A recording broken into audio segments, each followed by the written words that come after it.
All right. So continuing with our principles on tokenomics, the next thing that we will cover is regarding giving rewards and the creation of value.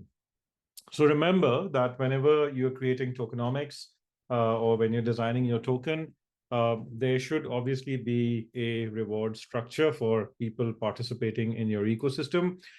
And the reward structure should not just be linked to people participating in your network.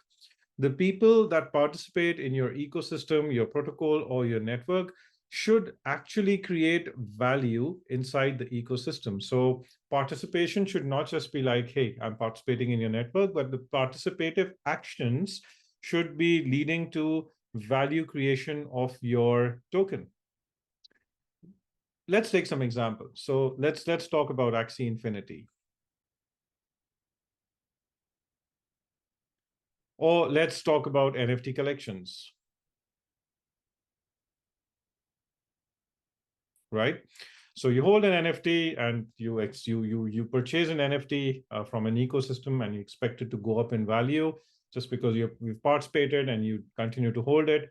Similar with Axie Infinity, that you're buying tokens to buy some in-game asset or some resource within the asset within the ecosystem. However, if you look at, so this is where you're essentially participating inside the network. You are a participant, but you're not really doing anything to create value, to accrue the value. However, let's just look at Ethereum, right? So in the Ethereum ecosystem, you are writing smart contracts, you're building smart contracts, you are creating DeFi ecosystems on top of smart contracts. Those ecosystems are bringing in value, taking in value outside of that whole ecosystem. And that takes the value of ETH up and down.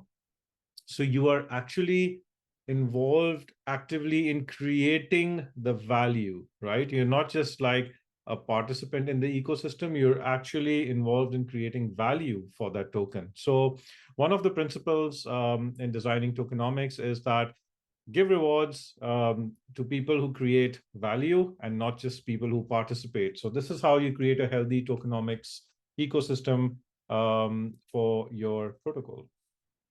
This also adds another point to rewards, that the token systems should give value to the people who create the value for the token, and not just to founding members or people who entered early. Obviously, there are different caveats to that as well. But the point here is that some projects tend to reward tokens internally a lot to their token holders, like the people who built that protocol.